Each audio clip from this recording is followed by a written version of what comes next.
build a company as big as you can, tackle the hardest problems that you can, right? Like that's what you should be doing as a startup. But what would happen is it would just added so much complexity across the entire business. We'd have a radically different set of personas. To be good at go-to-market, you need repeatability. Everyone needs to be saying the same things. You need to be really confident in saying, your solution's going to solve those problems, right? But then what often would happen is we would get into radically different conversations in a demo. So we'd be talking to, a founder who's doing founder-led sales. We'd be talking to a mid-stage, sales leader. We'd be talking to an enterprise sales leader. We'd be talking to onboarding use cases. We're a much smaller company than the really big enablement players like Highspot, Seismic, Showpad, et cetera. Like, what makes you think that we can compete in this category? Crazy to say it, even at a company of a couple $100 million, but they are all like stalled out incumbent companies in a sense. They're going to be less innovating around the product. And I think, a company like Doc can really quickly build what they've built.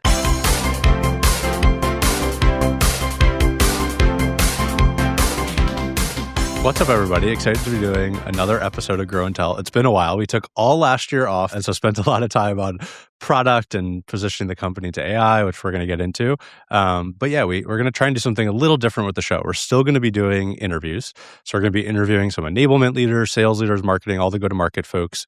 A little more of an angle on enablement, I think, at least in the next couple episodes. But then we're also going to do some Alex and Eric episodes. We're going to talk about building Doc, just go-to-market stuff in general, and just wanted to have a few episodes where we get to share some of our knowledge from building Doc, building Lattice. And Eric is our awesome head of marketing, and I'll let him introduce himself. He's going to be my co-host. Yeah. Hey, Alex. I've actually been in the background, I guess, for all previous 40-something episodes, but nobody would know the wiser. Producer. Yeah, producer Eric. So now I'm co-host Eric hat on. So yeah, I've been doing content marketing mostly for 10 plus years, but now at Doc, I'm the head of marketing, which is very exciting, recent development. And yeah, we've done, I think why I'm excited to join the show is like we've done so much collaborating at Doc at like with our sales team, with CS. I've been a part of that whole go-to-market process. So I think we've learned a lot, the two of us together, and we have a lot of stuff to share with our listeners, I should say. Our listeners, yes. Yeah, so today, like for our first episode back, we kind of wanted to flip the script a little bit and have Alex as the guest in a way. And so today we're going to talk about the journey of Doc, sort of from founding to where we are now, just so that everyone listening has the full context of like the journey we've been through. And so Alex, why don't you start right at the beginning? Like, why did you found Doc? I know like you were experiencing a problem yourself that you were kind of DIY Doc to solve your own problem. So tell us about that. I mean, like in college, I just got bit with the startup bug for whatever reason. I thought I would be a lawyer. And then, I don't know, like Social Network came out, that movie or whatever it was. I became obsessed with just like internet business stuff. And so then like when I was 20 years old, I was like, okay, I got to figure out how I get into this. I became obsessed with entrepreneurship. And like, long story short, I tried to build a bunch of stupid businesses along the way, like a dog treat delivery business company that was called Doggy Style Treats, which was hilarious. And then, yeah. And then can't believe that one didn't work out. Yeah, exactly. The logo's still out there somewhere. We could find it. It's pretty funny. But like, hey, that taught me how to like build an e-commerce website and figure out how you fulfill dog treats, but it didn't go very far. And then I tried to do like electronic music search engine, a group travel planning app, all these random things. But anyways, I got just bit with the startup bug and always wanted to start a company, and that led me to move to San Francisco, and I got to work with Google, which was kind of fun. Long story short, I ended up at Lattice. And so I was the third employee there. I ran marketing there. And my whole goal with Lattice, and I was super transparent with Jack about it, was I want to learn what it takes to build a company. And then I'm going to go start my own company. And so that's what I said from day one when I joined. And I spent 5 years at Lattice. We built Lattice into a really big business, like $3 billion business. And but along the way, I was kind of like, what's my idea, right? Because you obviously need an idea to start a business. And so I was always like looking around, and I was like playing around in Figma with like my group travel planning app, but like, travel businesses are hard. So that didn't really go anywhere. But then like let's say year 4 at Lattice, I kind of noticed this problem. I noticed that, I'm running marketing. I'm creating all of this marketing collateral for the sales team. And then our sales team could never find what they were looking for. And then when they would try and share it with the champions, right, in the sales process, it was a disaster. It would be all over these different email threads. And the way the Lattice sale worked is we would sell to an HR person, and then they were our champion, and they would have to go and convince the rest of the organization, right, to go buy Lattice. So they'd have to go talk to the C-suite and the managers and the other VPs and the end users and say, hey, we're going to do performance management in this way. We're going to buy the system called Lattice. And so the same time, I was really into Webflow. We had rebuilt, Lattice's marketing website on Webflow, and I was always playing around with Webflow on the side, and kind of built a crappy version of what became Doc, which was like this microsite, which was just a fancy CMS in the background, but it was a microsite where like the sales rep could kind of like toggle on and off different things, like the case study, the pages, different things, and then create this nice little package, right? This little private website that they could send to the champion, and that champion could share around the rest of the organization. And for a pretty crappy product, right, there was very limited functionality, no analytics, not much. It started to take off at Lattice. Like there was, I don't know, like 800, 900 something of that, like that volume of these things created. A few of the reps like swore by it. And so I was like, okay, there's something here. And then I started scheming a little bit more seriously to be like, all right, how do I turn this into a real company? And then like Luke, who's our head of design and one of the co-founders of Doc, and was the brand designer at Lattice, me and him were sort of working together to kind of figure out how do we actually turn this into a real product. The hard part was we both didn't know how to code. And so we were, and this is precursor and pre-Vive coding and stuff. We probably could have figured it out today. But then we luckily, through Seth, who was the first sales rep at Lattice, reconnected us with Victor, who is one of our early engineers at Lattice, who was just coming back from a couple of years being a guy just chilling in Thailand, diving all the time, and we started like actually building a real product. And I'll pause there, but that's kind of like the initial story of how we got it going with Doc. Yeah. What I never realized before, I mean, I've been at Doc for 3.5 years now. I never thought about how you kind of like tried to put more of a marketing wedge into the sales process of like, you and I have talked before about like sales is really good at this one-to-one communications. Marketing is really good at this one-to-many. And then you kind of found this problem where sales was having to do like lots of little one-to-ones. And that was probably stretching the typical rep. And you're like, how do I marketing my way into the sales process? It's not just like, here's more assets, but it's like, here's a tool that will help you speak more one-to-many. It's like, how does marketing, and I would say sales leadership too, get control over the sales process and what's actually shared, right? And look, there was like really good reps at Lattice who knew exactly what to share and know where to find the latest assets.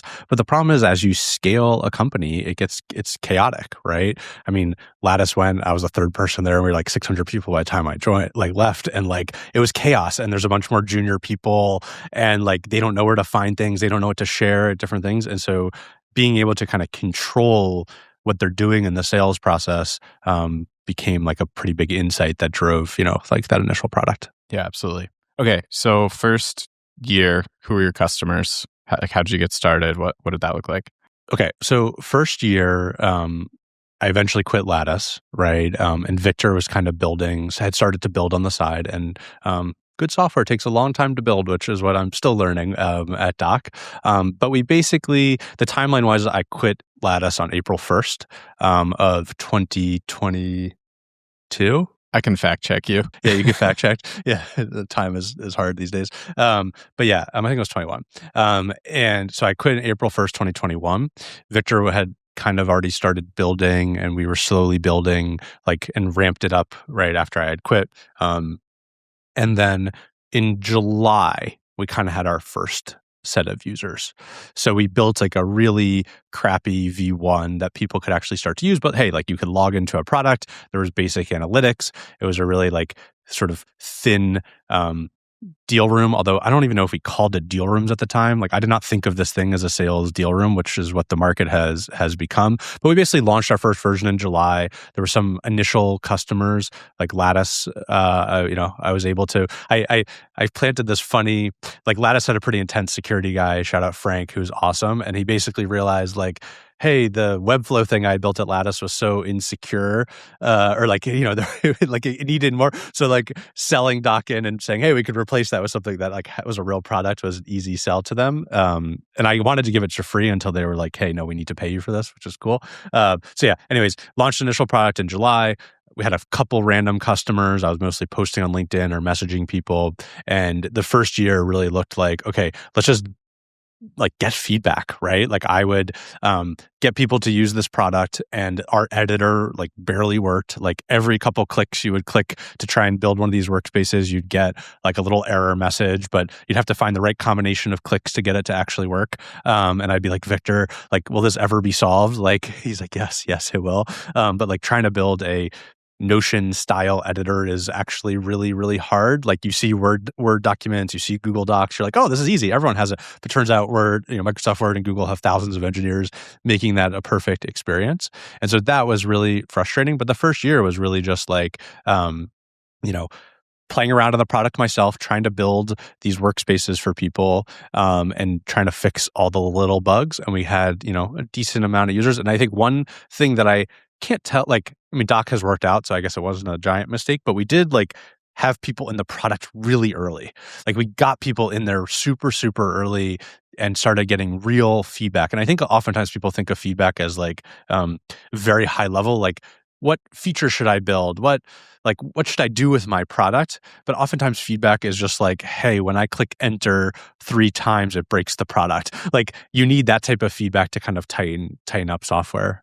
So yeah, it was kind of a fun first journey of just how do you get this like really nascent product, just even get it going and usable, I think was like the first goal. Yeah. And I think what stood out to me, I joined Doc maybe a year and a bit in. And I think when I first joined, we were kind of selling to everybody. Like, yes, we landed on digital sales room as a term, but I think at the beginning, you were kind of thinking just like customer workspace, 2 companies working together. And I think that created kind of some interesting challenges, right? Because it was on one hand, you wanted to like build something with a really wide TAM. On the other hand, it was like, how do you build something for everybody? And I think that was like a challenge we grappled with for a couple of years. Maybe you could like say more about that. Totally. Yeah. Like I'm a VC startup nerd, right? Like all I do in my free time is like listen to podcasts about VC and all this stuff, right? And so obviously what I've been incepted with is like build a big ass company, right? Build a company as big as you can, tackle the hardest problems that you can, right? Like that's what you should be doing as a startup, which I do agree with. But so my point of view when I initially started Doc was, okay, at Lattice, I was working with the sales team, but I was like, ooh, this could be bigger. This could be all B2B communication. This could be not just, companies have intranets. This could be an extranet, which really never became a thing. This could be, an email replacement and a Slack killer. This could be a new way that just B2B companies communicate. And so the initial frame for Doc was, okay, let's not just tackle sales and onboarding, but let's tackle, investor relationships, right? Data rooms was like an interesting use case and a big market, and the providers are all pretty crappy. There's like recruiting, there's agency to marketing relationships. There's so many relationships between a company and the external people, as you could have, one workspace to kind of rule them all and rule all those different relationships. So that was like the initial framing. And I think the headline on the website was something like the best way to work with anybody outside your company or something, or the new way to work with people outside, or something along those lines. And it like worked. And we did get some people like using us for data rooms. Like there was some, you could feel it there. But clearly the big thing was like the customer relationship, right? Like the customer relationship was the one relationship where there needed to be something like a tool like Doc to solve. And that's where we kind of felt the most market pull. And all the other things, like it just didn't feel the pull that much. You didn't feel like people were wanting to pay. And then it also just led to like really hard product decisions and marketing and positioning decisions, right? Like if you try and sell to everybody, you're kind of selling to no one. And that makes it really hard. And then from the product perspective, like when we're looking at our roadmap, it's like, man, we could either make our Salesforce integration really, really good, or I could go build integrations with like HRIS systems because I want to also help with recruiters. And so as a startup, like, you've got to niche down and find like that initial swim lane. And like, look, maybe Doc eventually goes back to that original vision. I think we've kind of settled on a new vision, which I know we'll talk about. But like, but yeah, I don't know. It was a really interesting lesson of like trying to be really ambitious, but then the market kind of telling you, hey, like you should go in this direction, which we did. Yeah, and preparing for this episode, I went back and actually read a bunch of your updates to investors like every quarter. And at one point, I think it was a year or two in, you said, we're a vitamin right now. We're this like, but we need to be a painkiller. We're this nice workspace that if you're an agency or something like that, yeah, this is better than an email or a Google Doc. But the people who are really feeling this pain is like really complex onboarding scenarios and long, difficult sales cycles. So I think like, yeah, once we got closer to like the pain and also the money, I think too was interesting too. Like the teams with like sales has a very clear ROI with Doc. Like, yeah, shortens the sales cycle, better win rate, all these very clear things that you can point to and say, yeah, let's get a budget line item for this. I think it was more obvious than like the agency use case, let's say. Totally. And like it is way easier to reinvent a category and to build like a better mousetrap than to create a new one. And just creating a new category is so hard because it's just expensive and it might not work, right? Like you have to educate people like what this category is, why they need it. Then you need to convince CFOs and all the execs like, hey, create budget for this thing. And it's way easier to just be like, hey, you already have that line item in your budget, like we're better than what you're doing there, just replace us. And like that was Lattice, right? Like Lattice was not a new category, it was a reinvention of the category, right? Like it was modern performance management, and SuccessFactors had done that in the early 2000s, and we were like, let's do a better version of that. And I think what you can do though, and this is maybe my advice to other folks, is like in the reinvention you can combine things that are unique. Like Lattice combined performance management and employee engagement in the same suite. And we were the first provider to do that. And that's when Lattice really started to take off, because now you can answer the question, like, are my top performers happy? And it used to be that the happiness data set lived somewhere else and the top performer data set lived elsewhere. And this was the first time it was all combined, which is like a really important question that everyone wants to know. And Doc, at least in the sort of first act, combined sales and customer onboarding in the first place, in one place, right? We're the only place where you can like manage your whole sales cycle and seamlessly transition over to customer onboarding all in a client-facing way. And that's when Doc, I think, really started to work. And it kind of became more of that painkiller. But we still have a lot more work to do to get there. Yeah. Yeah. So I think what's interesting you said is it's easier to build in an existing category than create a new one. But I think in some ways, digital sales rooms, as we were building Doc, was still an emerging category. And so I think in some ways people thought treating it maybe as a nice to have. And so like, how could you tell while we were building Doc there that like, I think also there's some education of the market happening. Like buyer enablement is also important, not just sales enablement. And so it felt like there's a little bit of tension between like educating the market versus like serving a real need that people maybe didn't know they had yet. And I think a couple years later now, it's an established category that people know about. But like, how did you think about that sort of building in an emerging category play? Yeah. Digital sales rooms is a funny category. And as I kind of said before, I didn't even know what we had built was that, right? I never thought of it like that. But basically, like the big sales enablement players, Highspot and Seismic, Showpad. I think Showpad was the first one who like did true digital sales room. They put that on their website. And one PSA for Gartner and all the people, like, let's please rebrand this to sales deal room. I hate digital sales room. It's like, of course, it's digital. But anyways, so I think like these big incumbents had this thing that they had called the digital sales room. And it like was the same category of doc, but the product was radically different, right? And it's still the case today. And this is why doc is being successful, is like the big digital sales room companies, it really was this like static landing page, right? Where you could pull in the content from your content library and maybe rearrange it a little bit and maybe add like a block of text and stuff. But it really was this like static page. And then what we had built at doc was this really flexible, like website builder experience where you could really personalize, this workspace is what we call it, to the customer. And there's a lot of like a Notion style editor in there. You can pull in content from your library. You can pull in content pretty much from anywhere on the internet, any types of embeds. You can hide and show different pages. It's hooked up to your CRM in a really fancy way. And so it's just a much more advanced version of what some of these the legacy players had done. And Doc, and there's a few other emerging competitors like, Aligned and Trumpet are some of the ones that we would compete against, I think have all together really helped create, I think, what I would describe as like the modern sales deal room category. And that's really kind of shifted people's minds in the market. Now, I think what's interesting about sales deal rooms as a category, and I think this has changed though, is I would like get on calls in the early days and sales leaders like just wouldn't get it. Like they, most of them wouldn't get the value of it. It like took some more convincing, like some percentage of them were like, oh my God, where have you been all my life? You're a genius for starting this company. And it's like, that gave me the energy to keep going.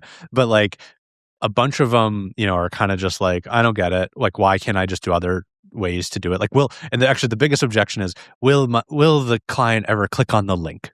And I'd be like, well, do you click on links? And they'd be like, yeah. And I'm like, boom, like it's just a link on the internet. Like this is not rocket science.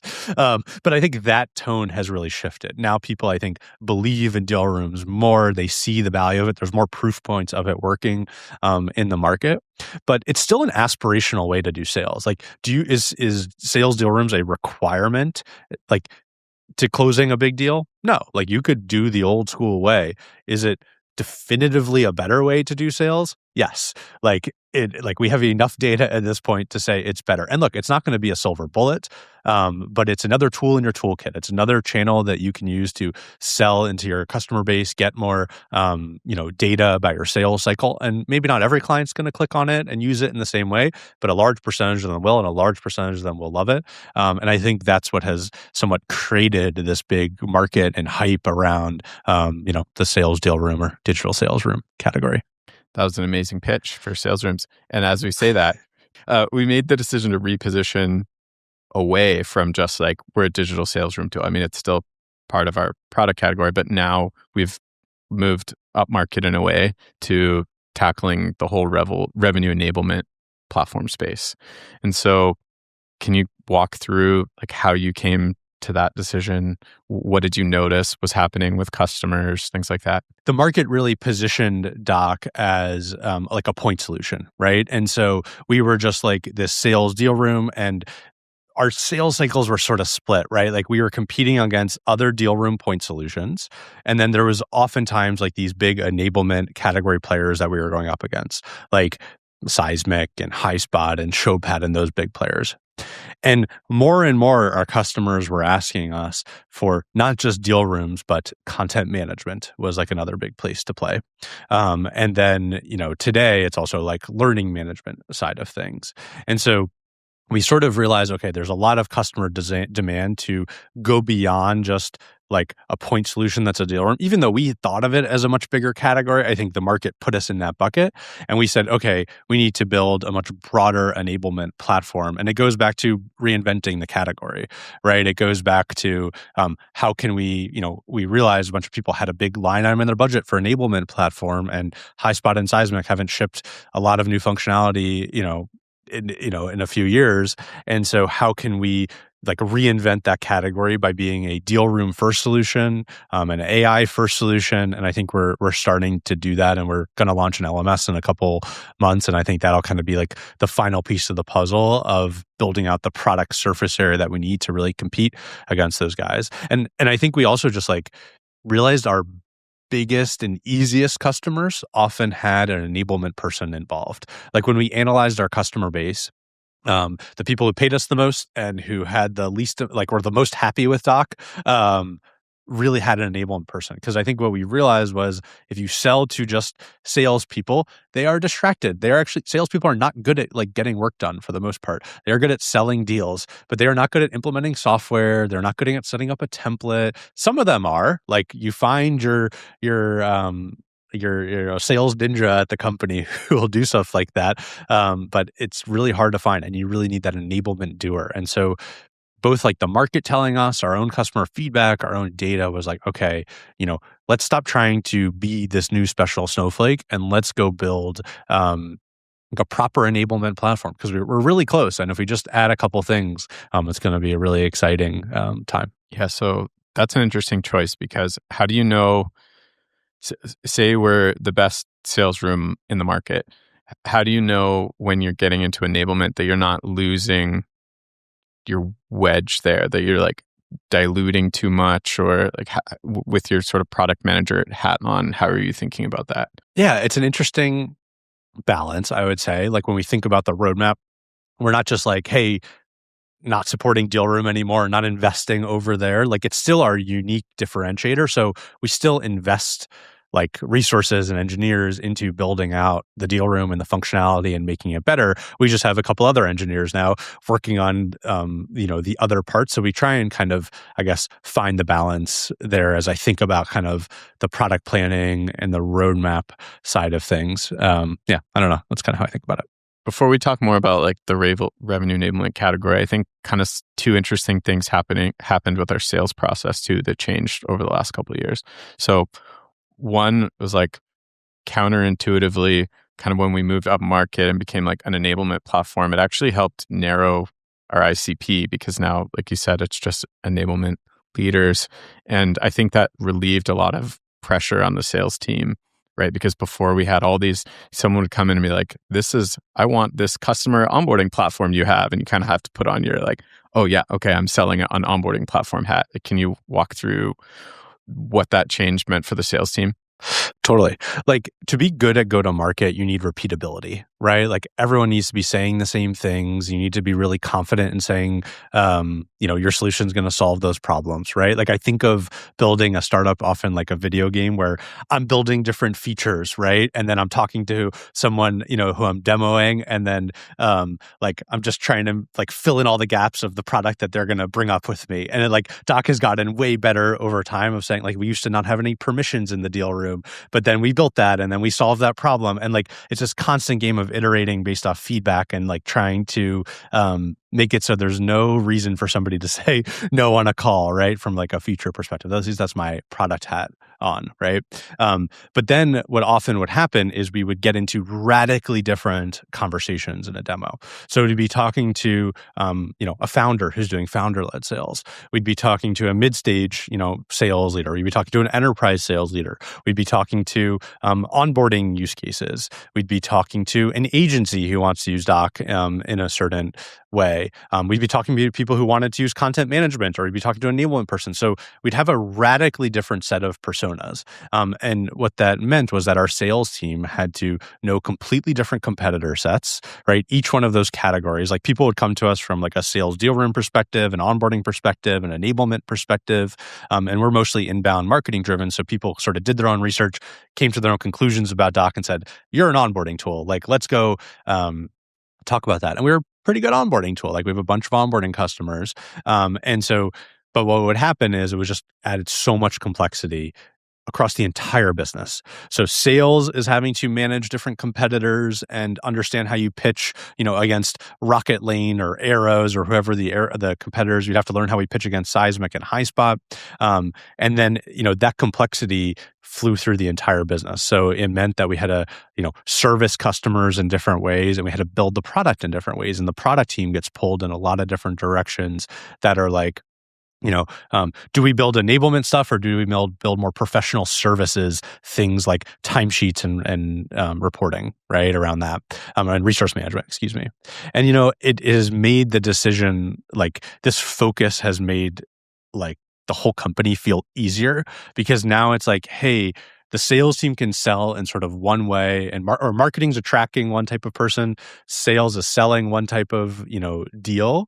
And we still have like these interesting, unique differentiators of, yeah, we do onboarding too. But it's not always like what we lead with and the focus, and it's less and less the type of people who are coming to us. And it's added a lot of clarity on the product decisioning, right? Where it's like, yeah, we're not building timesheets. We're not building resource management anytime soon. We're going to go build a learning management system because that's what enablement people want. They don't care about the resource management side of things. And then it obviously makes customer success a lot easier because the product is just ultimately a better fit for what people want, for what they actually bought. And you sort of have more of similar type customers signing up. And like the more, like I used to think it was a real benefit to have radically different customer types. It's like, oh, it's so cool. A law firm's using us and a marketing agency and a SaaS company. And like, I've actually realized that's like kind of bad. Like if you really want similar companies, and then it becomes a lot easier because everyone has the same problems. And if you can just you can get good at solving those problems again, then you have a really good company. Yeah. I remember I used to have a competitor list and there was like 50 to 60 competitors we had, because in each category there'd be 20 competitors and there was a whole bunch of categories. I think another thing that happened is that you started with a vision of being way more product led. It was just out of COVID, and like product led growth was all the thing, or was all the rage. And we ended up and you wanted it to be kind of like a complete self-serve experience, or at least mostly self-serve. But now we've almost flipped that. Like we still have a sign up for Doc for free. We have a free trial. We have the kind of freemium thing, but we've become much more like top-down sales-led motion. Like what led to that realization, and like, what impact has that had? Yeah. I always just like wanted to make money while I slept, like I always thought that was cool about internet businesses.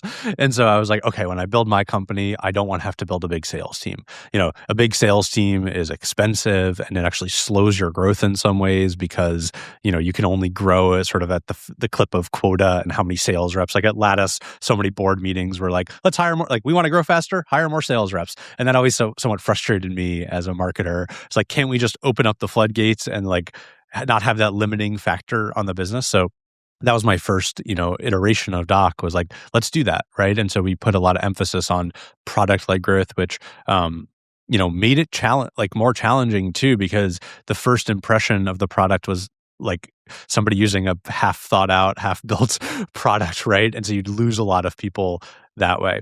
And we did that for like, maybe it was 2 years or something like that. And it kind of worked. We got a couple $100K in revenue. It was kind of working, but it was like really small customers. And then, all these stories we're telling about are kind of converging at the same time, but we, realize, okay, our best customers, or we actually realize like Doc requires a more of a top-down implementation. Like, sure, you can get people kind of using it and you can get some generate revenue that way, but the best implementations of Doc, it's when a sales leader or an enablement person really believes in the product and they say, hey, sales team, this is how we're doing it now. Or hey, onboarding team, here's how we're going to onboard all of our customers.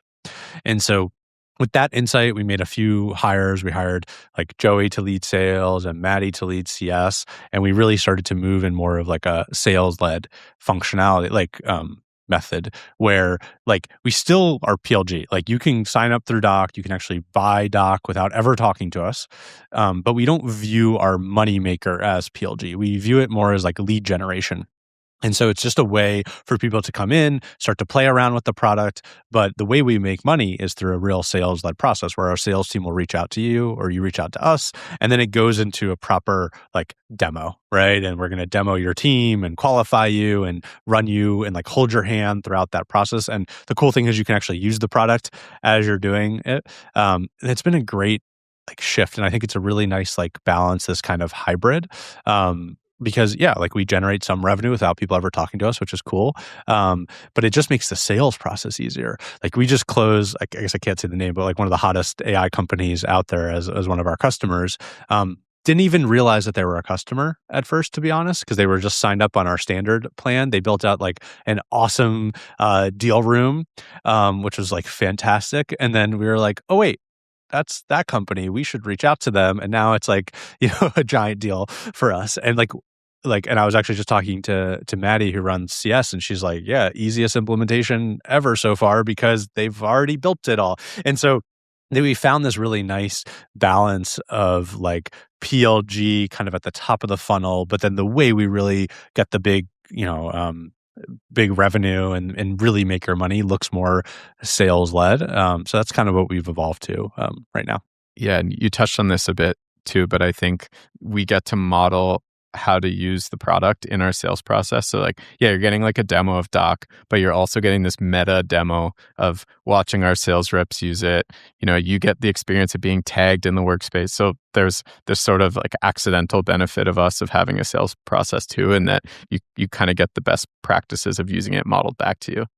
Totally. Like you get so exposed to Doc if you buy from us, if you use us. And it's funny, I get frustrated when customers, it sometimes will happen when they buy Doc and then they start using it and they're like, wait, I didn't expect this thing or that thing or whatever. And it's like, well, you had every opportunity to play around with it if you want, like you could use this as much as you want. And I think that's like a real benefit to the business. And it's forced us to get really good at product, right? Like if you open yourself up from a PLG perspective, like you got to be really clear about your onboarding flows and how you onboard people. And like, I mean, we're still like ground zero for that. Like we're still getting a lot better at how do you onboard people into Doc. And that's a place where I think we're going to try and apply a lot of AI to make it happen. But yeah, it's kind of a fun little puzzle, and I still get to have that PLG dream of I wake up in the morning and boom, we got a little deal closed. Totally, yeah. It's amazing seeing it come through on Slack for sure. Okay, let's spend the last few minutes of the episode here talking about the revenue enablement or like sales enablement space, because I think you've touched on it a bit, but it's a really big decision for the company of basically saying, okay, we're going to land in this space. You're a founder of this company. You're kind of like dedicating your life to this category now. So like, what makes you so willing to bet on this as a category, and like what makes it ripe for disruption? Yeah. There's this concept I've heard of founder market fit. Like, are there good founders who are the right person to go solve that problem, are really good for that business? And I think actually Doc and the enablement category is a really good founder market fit for me personally, right? I've spent my career in sales and marketing. And I'm building a product to solve sort of all the different problems that I've felt myself along the way. And so, it wasn't like my original vision with Doc as we had talked about, but it's something I'm really comfortable with and excited about the opportunity to say, all right, it's just something I spent my whole career doing. How do I, both scratch the itch of I want to start a company and feel what that's like, but then do it in a product space where I feel like intimately familiar with the subject matter, right? There's other companies I could go start where it's like, I, know nothing about farming. I can't go create a farming software company. Like that would be weird, but I know this space really well. And that adds a lot of just fast decision making, I think, around everything that we do when it comes to what products we build, what features are useful. Like I'm my own user. And so that makes a lot of the decisions we make a lot easier at Doc. And it's, I don't know, it's been a fun journey. But did I think I'd start an enablement company? No, that was not my goal when I officially started Doc. Yeah, I mean, it started as your use case, and then you kind of went really wide, and then you kind of came back to it, which is, it's almost full circle. And let's talk about sort of the incumbents for a sec, or competition, because we're a much smaller company, or have less of a legacy than the really big enablement players like Highspot, Seismic, Showpad, et cetera. What, as the founder, what makes you think that we can compete in this category? How are you thinking about that? So they're all great companies. I mean, they all are at hundreds and hundreds of million of ARR. They work with some of the biggest companies in the world, right? And so they are doing something clearly right. They have found a market where there is money to be made. And so that makes it exciting, right? And going back to what we were talking about before of like reinventing an existing category, I don't need to go prove this category. It is a multiple billion-dollar category. And, so that's one thing that is exciting to me. It's it's a clear prize to go after. The other interesting dynamic is in the crazy, and it's crazy to say it, even at a company of a couple hundred million, but they are all stalled out incumbent companies in a sense. Like they're probably not raising, like they all raised money in the 2021, the crazy ZERP era, grow. And these are companies who are fantastic companies, but they are most likely not going to go public. And so they are not like the VC darlings of the world. And so they're in this like interesting phase of company where they'll get gobbled up by private equity, and like Seismic is already owned by private equity. And I just think they are sort of at the life cycle stage of a company where they are a little bit more like stagnant. They're going to be less innovating around the product. And that's just like what happens with companies, right? That is the life cycle. It's not a knock on them. They're fantastic companies, but that's just like the reality of where they're at. And they're going to be more slow moving, right? They are a couple 100-person companies. And I think, a company like Doc can really quickly build what they've built. Like it is amazing what, when you have tools like Cursor, right? And you have access to fantastic talent all over the world, how quickly you can build software today. And because of AI, there's this whole new, like it was originally like deal rooms is our wedge in, but now it's AI, right? And like that has leveled the playing ground or playing field from a small little startup like Doc and a big company like Highspot and Seismic, where we are now sort of on equal footing when it comes to AI, because we're actually both starting from scratch, if you will. And actually, we have an advantage there, I would argue, because we don't have all of the baggage of people and an old code base and different things like that. Like when we built our, initial version of Doc AI, it's like me and an engineer and my co-founder Victor, like sitting in a room for days at a time, like working over the prompts and the intent layer and different things like that. And we can get it done pretty damn fast. And so I think like that speed of innovation, like we're going to be able to build all the feature parity that they have fast, but then we're going to be able to innovate a lot faster when it comes to kind of this new technology AI. And like, that's the advantage. And honestly, what it takes for Doc to win is smaller than what it takes for those big companies to win. Like I only need X amount of revenue to double year over year. They need a lot more than that. And so it's a kind of a different game we're playing. Very exciting. I'm excited for the future. You got me pumped up. I mean, that's why I love working at Docs. Yes. Okay, so I think that's an awesome first episode back. I think this is fun. Just looking forward to future episodes. I think, we will be talking to probably one episode, talking to an enablement leader, and one episode, Eric and Alex jamming.